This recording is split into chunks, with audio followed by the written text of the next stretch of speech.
골로새서 1장 1절부터 8절 말씀. 하나님의 뜻으로 말미암아 그리스도 예수의 사도된 바울과 형제 디모데는 골로새에 있는 성도들 곧 그리스도 안에서 신실한 형제들에게 편지하노니 우리 아버지 하나님으로부터 은혜와 평강이 너희에게 있을지어다. 우리가 너희를 위하여 기도할 때마다 하나님 곧 우리 주 예수 그리스도의 아버지께 감사하노라. 이는 그리스도 예수 안에 너희의 믿음과 모든 성도에 대한 사랑을 들었으며 너희를 위하여 하늘에 쌓아둔 소망으로 말미암음이니 곧 너희가 전에 복음 진리의 말씀을 들은 것이라. 이 복음이 이미 너희에게 이름에 너희가 듣고 참으로 하나님의 은혜를 깨달은 날부터 너희 중에서와 같이 또한 온 천하에서도 열매를 맺어 자라는도다. 이와 같이 우리와 함께 종된 사랑하는 에바브라에게 너희가 배웠나니 그는 너희를 위한 그리스도의 신실한 일꾼이요 성령 안에서 너희 사랑을 우리에게 알린 자니라. 자, 오늘부터 골로새서 말씀을 배워나가기를 원합니다. 먼저 서론의 말씀을 하고 오늘은 1장 1절부터 8절까지의 말씀을 통해서 귀한 은혜를 받기를 원합니다. 자, 누가 이 골로새서를 썼을까요? 오늘 성경 본문에서 직접 말하고 있는 것처럼 사도 바울이 쓴 것입니다. 대개 일반적으로 말할 때 사도 바울이 로마에서 감옥에 갇혀 있을 때 주후 61년 겨울에서 63년 봄 사이에 쓴 편지로 추정을 하고 있습니다. 사도 바울은 늘 로마를 방문하고자 했지만 길이 막혀서 방문하지 못했기 때문에 그는 편지를 통하여서 이 로마에 사는 성도들에게 복음의 기본적인 교리를 전달하기를 원했습니다. 이와 마찬가지로 골로새 교회를 위해서도 방문하는 대신에 편지를 써서 이단적인 가르침 때문에 어려움을 당하고 있는 골로새 교회를 교리적으로 도와주려고 했던 것입니다. 특별히 이 교회는 바울이 직접 세운 교회가 아니기 때문에 그는 기독교의 기본 교리를 정확하게 가르치고 싶었던 것 같습니다.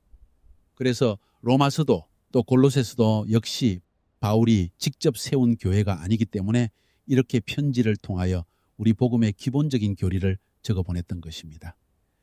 그래서 골로새서를 읽어보면 짧은 편지이지만은 성부 하나님에 대해서 그리스도의 사역에 대해서 그리고 구원에 대해서 아주 정확한 교리적인 지식을 우리에게 가르쳐주고 있습니다.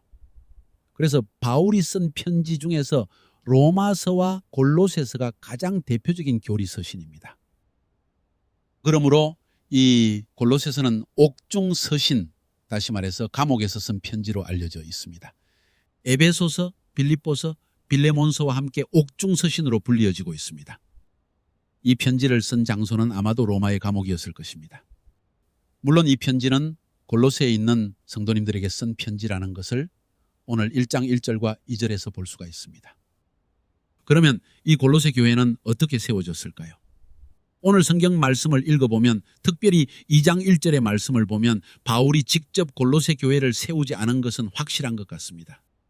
대부분의 학자들은 바울이 3차 전도 여행 중에 에베소에 약 3년간 머물렀을 때 그때 에베소에서 바울이 전하는 복음을 듣고 그 복음을 받아들인 사람이 에베소에서 한 160km 떨어진 골로새로 내려가서 복음을 전하고 그렇게 해서 교회가 세워졌을 가능성이 많다고 생각합니다. 어쩌면 골로새에 사는 어떤 장사하는 사람이 에베소에 왔다가 바울을 통해서 복음을 듣고 다시 골로새로 돌아가서 그 복음을 다른 사람에게 전함으로 말미암아 이런 골로새 교회가 시작되었을 수도 있습니다. 다시 말해서 이 복음은 자연스럽게 사람들을 통해서 다른 도시나 시골로 전파되어 갔고 교회는 그렇게 세워졌던 것입니다. 아마도 골로새 교회도 이렇게 세워졌을 것이 틀림없습니다.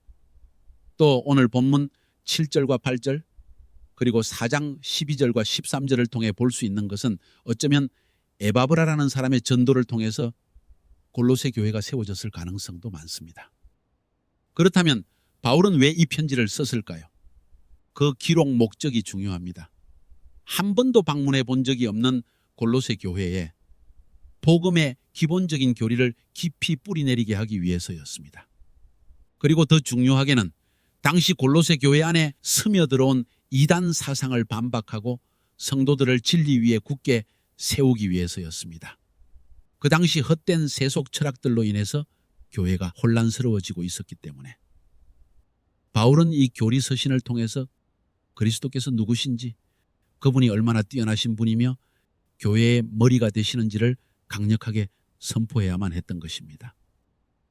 자, 이제 1절과 2절 말씀을 보겠습니다. 편지의 인사말입니다.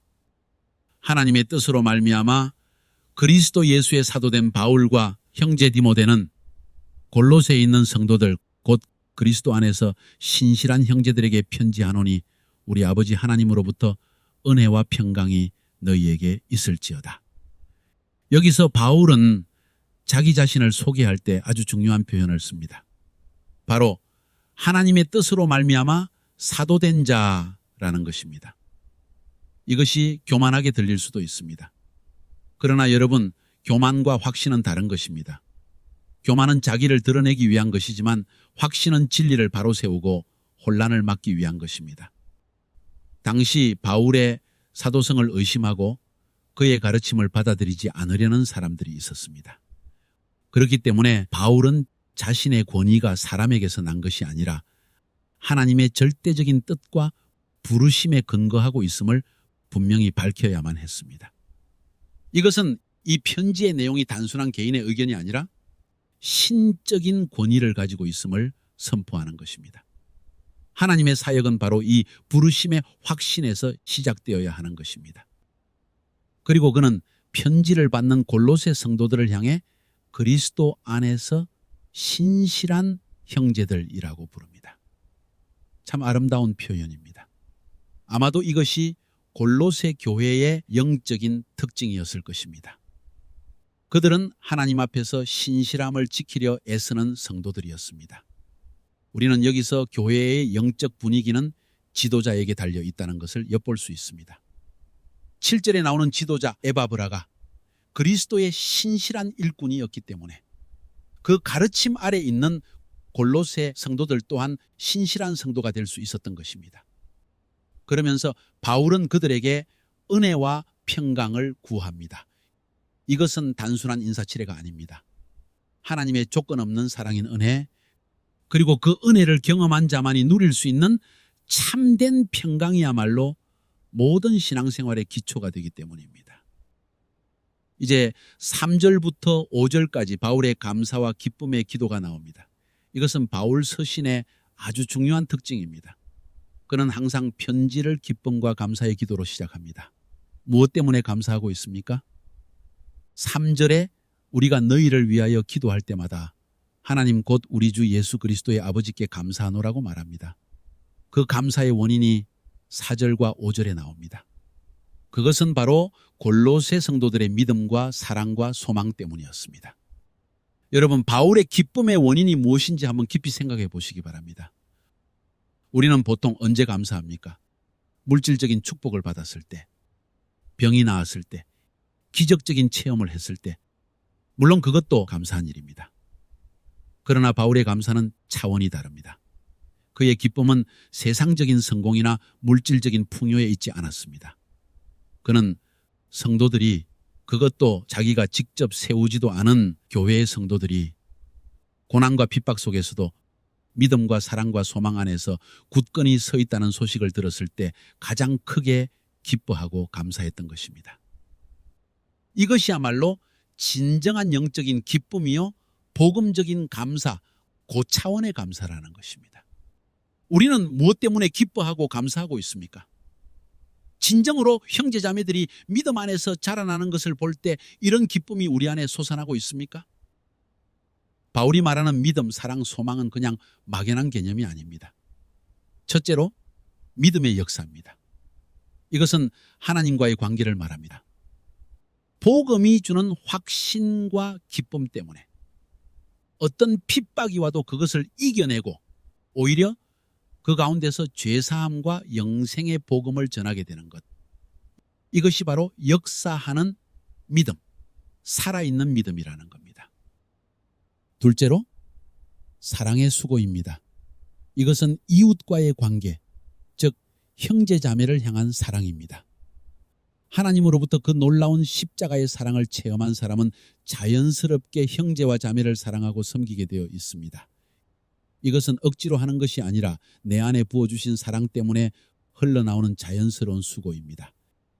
이것이 참된 성도의 모습입니다. 세 번째, 소망의 인내입니다. 이것은 자기 자신과의 관계입니다. 우리를 위하여 하늘에 쌓아둔 소망, 장차 우리가 누리게 될 영원한 생명과 하나님 나라에 대한 소망이 있기 때문에 이 땅에서 당하는 웬만한 고난과 역경은 능히 참고 이겨낼 수 있다는 것입니다. 이 소망이 우리로 하여금 인내하게 만드는 힘이 됩니다. 이제 마지막으로 6절부터 8절까지를 보면 어떻게 사도 바울이 직접 전하지도 않았는데 이 골로새 교회는 이렇게 믿음, 소망, 사랑 가운데 굳건히 자라날 수 있었을까요? 오늘 본문은 그 두 가지 비밀을 우리에게 가르쳐 줍니다. 첫 번째 비밀은 6절에 있습니다. 이 복음이 이미 너희에게 이르매 너희가 듣고 참으로 하나님의 은혜를 깨달은 날부터 너희 중에서와 같이 또한 온 천하에서도 열매를 맺어 자라는도다. 아주 중요한 진리가 여기에 있습니다. 복음은 한번 심어지면 스스로 자란다는 것입니다. 왜 그렇습니까? 복음 그 자체에 하나님의 생명이 있기 때문입니다. 누가 전했는지는 중요하지 않습니다. 복음의 진리가 바르게 전해지기만 하면 그 생명의 씨앗은 반드시 뿌리를 내리고 자라나 열매를 맺게 되어 있다는 것입니다. 그러므로 복음을 듣지 못한 사람들에게 가서 이 생명의 복음을 전하는 것이 얼마나 중요한지 모릅니다. 그러면서 또 두 번째 비밀이 있습니다. 그 복음의 씨앗이 잘 자라도록 돕는 신실한 일꾼이 필요하다는 것입니다. 바로 그 역할을 했던 사람이 에바브라였습니다. 7절에서는 그를 우리와 함께 종된 사랑하는 에바브라, 너희를 위한 그리스도의 신실한 일꾼이라고 소개합니다. 골로새 교회가 그토록 어려운 상황 속에서도 믿음과 소망과 사랑으로 잘 자라날 수 있었던 중요한 이유 중 하나는 바로 에바브라와 같은 신실한 지도자가 있었기 때문입니다. 누군가는 씨를 뿌리고 누군가는 물을 주고 거두며 하나님은 자라게 하시는 것입니다. 여러분, 신실한 하나님의 일꾼은 교회를 위해 너무나도 중요합니다. 그러므로 우리는 교회의 지도자들을 위해서 늘 기도해야 합니다. 그들이 먼저 신실한 일꾼으로 굳게 설 때 성도들 또한 신실한 성도로 자라날 수 있는 것입니다. 에바브라는 여기서 그치지 않았습니다. 8절에 성령 안에서 너희 사랑을 우리에게 알린 자니라 라고 말합니다. 그는 골로새 교회의 영적인 상황을 늘 사도 바울에게 알리고 기도를 요청하며 영적인 지도를 받았던 것으로 보입니다. 신실한 일꾼은 이처럼 바울과 같은 영적인 지도자와 지속적으로 교제하며 멘토링을 받았습니다. 당시 이 터키 땅에 복음이 뿌려질 때 이처럼 이미 영적인 멘토링의 연결이 있었던 것을 알 수가 있습니다. 사랑하는 여러분, 오늘 말씀을 정리합니다. 바울은 한 번도 보지 못한 골로새 성도들을 향해 편지를 썼습니다. 그들을 향한 바울의 마음은 감사와 기쁨으로 가득했습니다. 그 이유는 그들 안에 역사하는 믿음과 수고하는 사랑과 인내하는 소망이 있었기 때문입니다. 그리고 이 모든 것은 생명력 있는 복음과 그 복음을 신실하게 가르친 일꾼을 통해 맺어진 열매였습니다. 우리의 신앙을 돌아보기 원합니다. 우리에게는 이 믿음, 사랑, 소망이 살아있습니까? 우리는 복음의 능력을 믿고 그 복음이 내 삶과 우리 공동체 안에서 열매 맺으며 자라나고 있음을 목격하고 있습니까? 그리고 우리 교회의 신실한 지도자들을 위해 얼마나 기도하고 있습니까? 이 골로새 교회의 아름다운 모습이 오늘 우리의 모습이 될 수 있기를 주의 이름으로 축복합니다.